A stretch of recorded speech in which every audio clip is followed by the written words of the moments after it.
Freshman Forum members are introduced to the Student Government Association. Plus, the SGA holds elections for new senators. Stay tuned. Trojan Vision Nightly News starts now. Center on the Troy campus with news from Troy University locations around the world.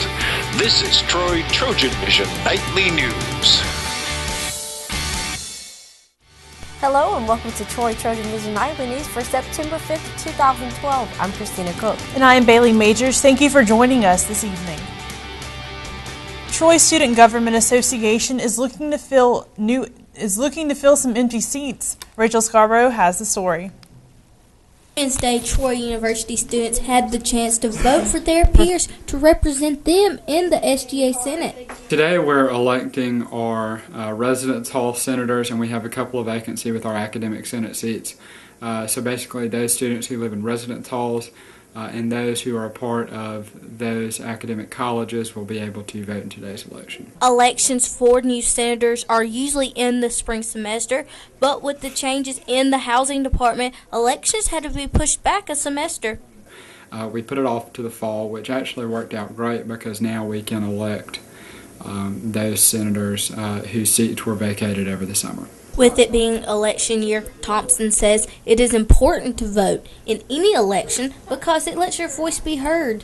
They have a way to elect their representative of their residence hall, and I think that that's crucial because a lot of the issues that they deal with as students who live in residence halls can be addressed by those who serve in our SGA Senate.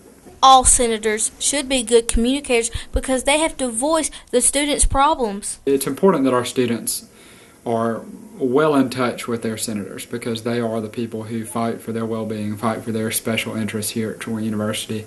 And I think the more communication we have between our students and our Senate, the better off our students will be served. Rachel Scarborough, Troy, Trojan Vision News. Voting closed at 5 today, and candidates should be notified by 7 or 8 o'clock tonight. And along with new student elections, new students electing their new SGA senators today, last night a new group of freshman leaders were introduced to the Student Government Association. Justin Garner has more. Freshman Forum is a closed group composed of only new students to Troy classified as freshmen, and these students provide a new perspective each year on what interests Troy students, whether that student is a freshman or not. We focus on helping out with pep rallies, and we have a leadership conference where we get seniors from all over the state of Alabama to come. High school seniors to be exact. Freshman Forum members are not only used as a young, relatable recruiting tool for the university, but these students are expected to make their freshman peers feel welcome, and certain personality traits are looked for when considering who can be a part of this small organization. Dedication, commitment, that they will lead and not it's good to be a follower, but you want to be that type of person that isn't just I just want to follow this person, but no, I'm going to go ahead and put my best foot forward, take initiative.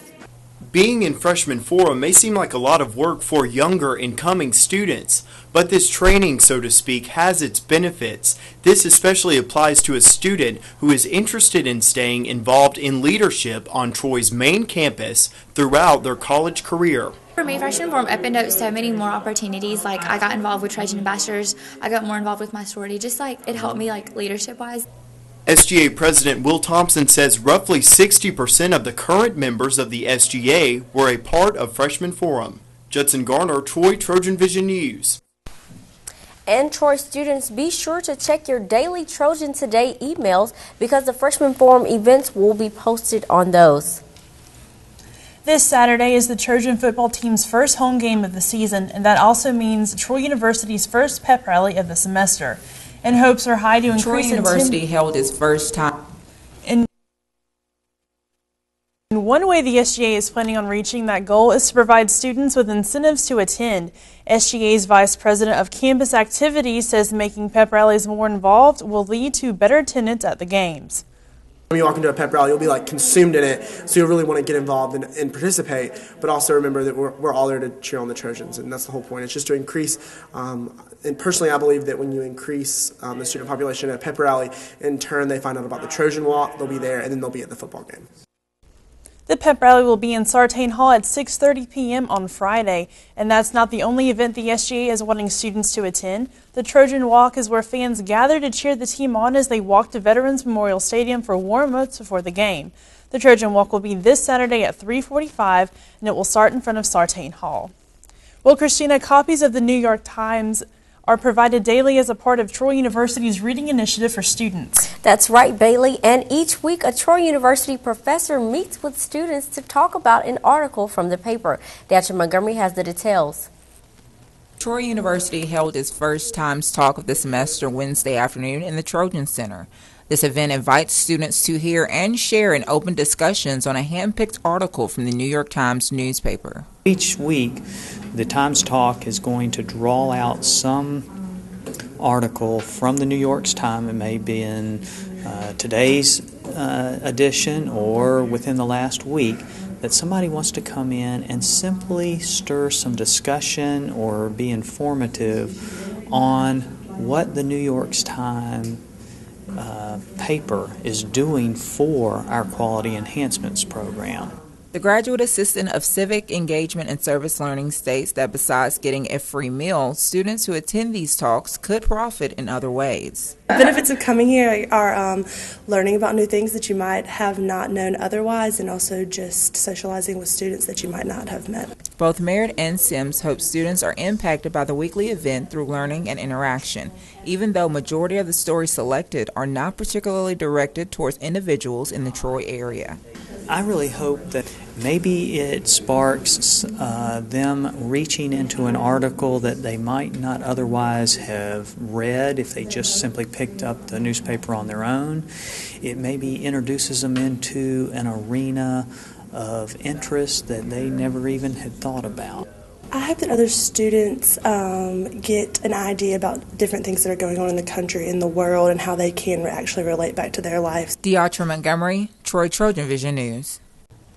And the next Times Talk will be next Wednesday at noon in Trojan Center, room 119. And now taking a look at news from around the state. In Opelika, a man accused of opening fire at an Auburn pool party has been indicted on a charge of capital murder. Desmonte Leonard faces trial in the killing of two former Auburn University football players and another man. Court filings posted today showed that a grand jury indicted Leonard for capital murder, 1 count of first-degree assault, 2 counts of attempted murder, and 2 counts of second-degree assault. And in Montgomery, the State Department of Industrial Relations reports that 6 people pleaded guilty or were convicted during the last half of August to making false statements to get unemployment benefits. None of the 6 will have to serve time in jail proven if they repay the unemployment benefits, plus any fines and court costs. And in Fayette, a military apparel plant will close October 31st, putting 119 people out of work. The plant closing comes as the federal government is transferring the sewing work to inmates in federal prisons. Officials say a sister plant in Columbus, Mississippi will also close at that time, leaving 142 people at that site without a job.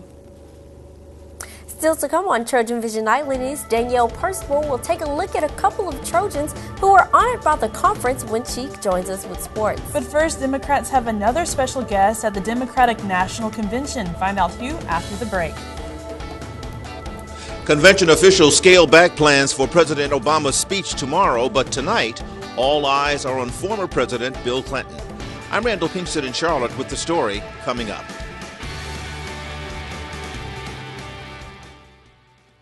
Activity. That learning to swim can keep them safe. You don't have to be an Olympian to know how to get your kids involved in swimming. Go to swimtoday.org and take the first step. When you're finished with your food or beverage cartons, toss it in the recycling bin. Because every carton is recyclable and can be turned into useful paper products. When the contents are gone, let the carton live on. Recycle your cartons.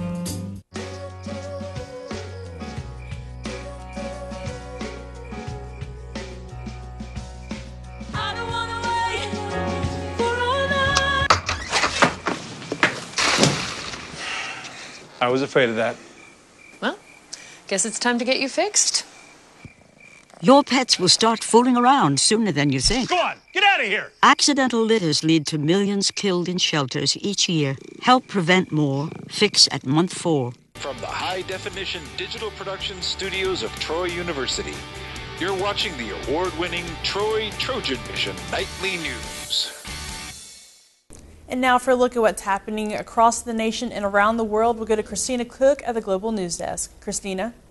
Thanks, Bailey. Former President Bill Clinton headlines day 2 of the Democratic National Convention tonight. But there is a major change to tomorrow's schedule and where President Obama will accept his nomination. Ronald Pinkston is in Charlotte with the latest. Crews are tearing down the stage at Bank of America Stadium where President Obama was supposed to accept his party's nomination. The threat of severe weather forced convention planners to move Thursday's program inside. We don't want to be sitting outside and he's in the middle of a speech and it's pouring down raining, so it makes sense. More than 65,000 people plan to be there. Oh my God, you don't know how many disappointed people there are. There are so many people from all over the country who are coming down just for that event. The president arrived in Charlotte today and will now speak from the Time Warner Cable Arena.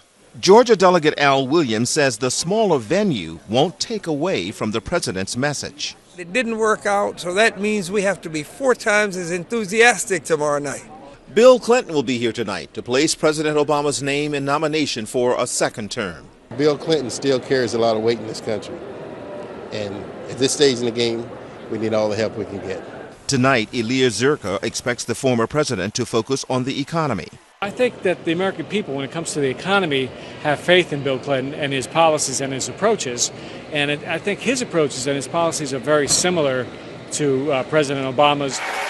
First Lady Michelle Obama is also working to motivate the base, speaking with key groups at the convention, including the African American and Hispanic caucuses. Randall Pinkston, CBS News. VP nominee Paul Ryan is on the second day of a trip through the battleground state of Iowa, and Mitt Romney surfaced in New Hampshire today. We get more from Tara Mergener in Washington, D.C. Guys, how are you today? Mitt Romney met with small business owners at a building supply store in New Hampshire. This week, the GOP nominee has been busy preparing for next month's presidential debates. How is business this year? Romney chatted about the economy but ignored reporters' questions about whether he watched the First Lady's speech at the Democratic convention. Paul Ryan is hammering away at President Barack Obama's record in the swing state of Iowa. The Republican vice presidential nominee said there's a big difference between President Obama and former President Clinton, who's the main attraction tonight at the Democratic convention. President Clinton worked with Republicans in Congress to have a budget agreement to cut spending. President Obama, a gusher of new spending and only demagoguery from those of us who've offered solutions. Well, Mitt Romney is off the campaign trail this week. Ryan is staying on the attack as he hits battleground states. Romney's wife, Ann, is also out campaigning. She's trying to win over women voters in the battleground state of Ohio.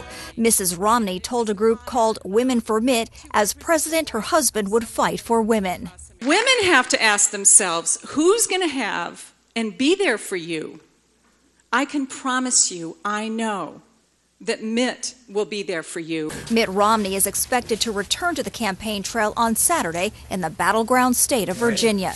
Tara Mergener for CBS News, Washington. And that wraps things up from the Global News Desk. To see more stories from across the country and around the world, such as a new study showing why NFL players are more likely to suffer from diseases such as Alzheimer's and ALS, you can tune in to Trojan Vision Global News right here after the nightly news. Now, back to you, Bailey.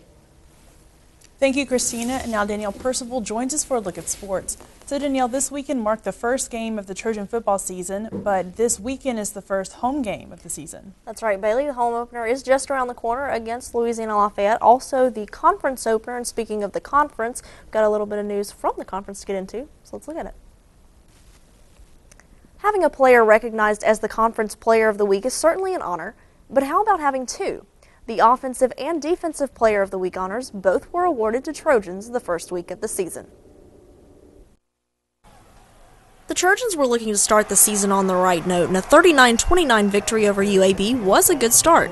There were also a few players who had impressive starts to their season as well. Running back Sean Southward posted a career-high 204 yards and 3 touchdowns. Sean had the hot hand on Saturday, and, in our offense, sometimes it's a different guy every week that has the hot hand.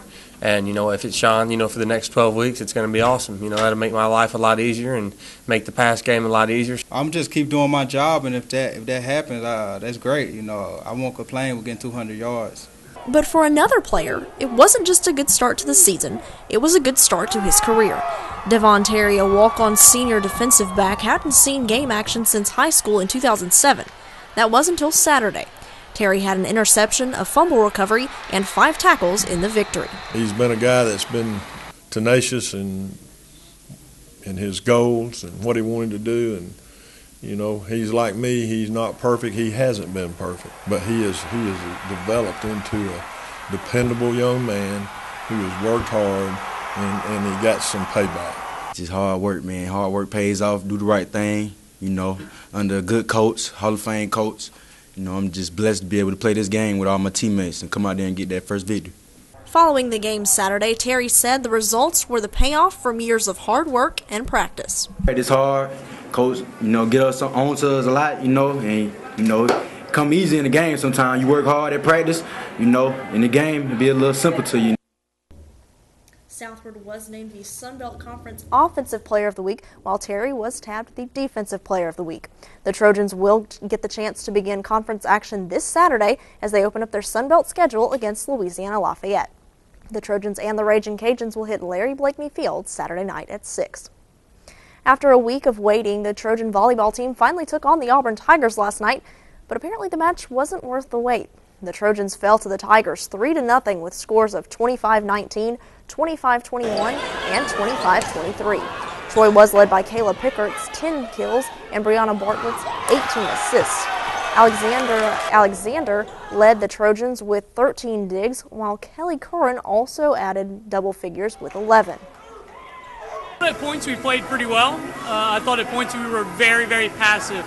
And we're never going to win if we're a passive team. That's not the way we're built. That's not the way we train. And at points we had opportunities to get swings to generate offense, and we didn't do it. And that's the troubling thing. The Trojans return to the court this weekend as they travel to Kennesaw State for the 2-day Owls Invitational, where they will take on Chattanooga, North Carolina Central, Tennessee State, and the host, Kennesaw State. The Trojan soccer team is now 4-2-1 after the Trojan Classic this past weekend. The Trojans won their final match of the Classic against Stetson and finished with a tie in their only other action this weekend. The Trojans are 2-1-1 on their home court, and head coach Chris Bentley says there's no place like home.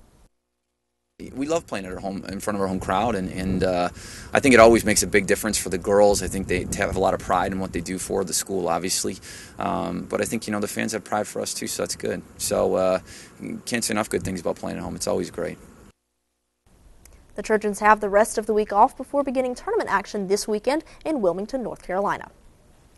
So Bailey, Christina, football is going to be the only sport that's going to be in action on campus this weekend, but it's going to be a big weekend. It is the home opener, conference opener. Hope to have plenty of fans turn out to support the teams, and best of luck to volleyball and soccer as they're on the road. We certainly wish them well also. Absolutely. Definitely looking forward to the first home game, and good luck to all teams. Always an exciting time. Absolutely. Thank you, Danielle. Thanks, Danielle. Coming up on TrojanVision Nightly News, we'll learn about entertainment options at Troy University's Davis Center in Montgomery. But first, the past few days have seemed gloomy and dark. Will the sunshine come back soon? Brittany? Looks like the sun is battling to come back out. Stay tuned for more on your local weather right after the break. Practitioner, back to university. I want to work in the NFL. And as soon as I started athletic training, I fell in love with it. Troy University's College of Health and Human Services prepares students for high-demand careers of today and tomorrow. Careers offering attractive pay and the opportunity to make a difference in the lives of others. My courses aren't just classwork. I've worked with the Department of Human Resources to put my skills to work with helping people. With bachelor's and advanced degrees in athletic training, sport and fitness management, nursing, human services, rehabilitation and social work, health education, and physical education, all of Troy's College of Health and Human Services programs are nationally accredited, and our helpful faculty is dedicated to quality and student success. As long as you're willing to do the work, they're willing to sacrifice their time and effort to make sure that you get to your goal. We change the world. Come join us. Contact Troy University, where we educate the mind to think, the heart to feel, and the body to act. From the high-definition digital production studios of Troy University, you're watching the award-winning Trojan Vision Nightly News. And now Brittany Drawdy joins us for a look at weather. So, Brittany, we've been experiencing a lot of rain. Will we get any type of relief anytime soon? It really looks like the sun's fighting to come back out as we've had this wishy-washy day of like sun and clouds. So right now we can take a look at it outside. We can see our very pretty campus snapshot of Bibb Graves Hall. Definitely beautiful. We've been seeing that mix of sun and clouds. As we go into current conditions for Wednesday, September 5th, we can see skies are mostly cloudy. Temperature 83 degrees, dew point at 73 degrees, humidity at 72%, barometer at 29.88 and steady, and winds coming from the south about 9 miles per hour. Today's stats, we can see a high of 83, a low of 70 degrees, no rain, sunrise at 6:30 a.m. and a sunset at 7:17. Around the state, we can see Mobile's coming in a little cloudy here at 88, Huntsville at 87 and cloudy, Birmingham 87, Montgomery 88, Troy at 85, Phoenix City at 86, and Dothan at 83. Going through, we can see Birmingham, of course, is 86, Albany only at 77, and Orlando only hitting 90, as Florida's seeing a lot of the 80-degree weather recently. We can see current temperatures across. Unfortunately, we see hundreds popping back up, 102, 100 when these storms rolled through, pushing that weather back going around. We can see the current surface. We see this low front right here moving steadily our way, and just a low front just steadily to the west of us, not really affecting us too much, but bringing in a little bit of rain as we look a little closer here and right off the coast of where the hurricane came through last week. We can see travel weather. If you're heading to Tennessee or going east, you might be running into a little bit of rain. Other than that, should be expecting nice roadways. For the next 48 hours, we're only looking to maybe a half an inch of rain, if that. Hopefully, we won't be seeing much. As we go into Thursday, we can see a little bit staying into Alabama, a little bit more of a chance on Friday. Going into the weekend, Saturday is our most expected day for the chance of rain. Sunday, the rain moves out from us. We can see tonight's forecast, partly cloudy, light and variable winds coming from the southeast about 6 miles per hour and a low at 70. Tomorrow's forecast, we can see 30% chance of those isolated thunderstorms rolling through. In the afternoon, it's going to be very humid. Winds coming from the south-southeast around 7 miles per hour and a high at 90. Going into our 4-day forecast, we can see we have the chance of isolated thunderstorms, only a 30% chance with a high of 90 on Thursday, low of 71. High of 91 on Friday and a low of 71 that evening. Saturday, 88 with a 50% chance of showers, low of 61, and a high at 86 on Sunday. So, Christina, we can see that the weather, it's been a little rainy, but it's actually been going to be very beautiful as we move into the weekend. Saturday, a slight chance of rain, but other than that, we should be seeing the sun come back out. Okay, well, finally, maybe we can go out and enjoy a lot of fall, autumn activities, so instead of the rain dipping us. Yes, definitely go out and enjoy the football game actually at home this weekend, so hopefully a lot of Troy people will get out and go enjoy that. Right. Thank you so much, Brittany. Thank you.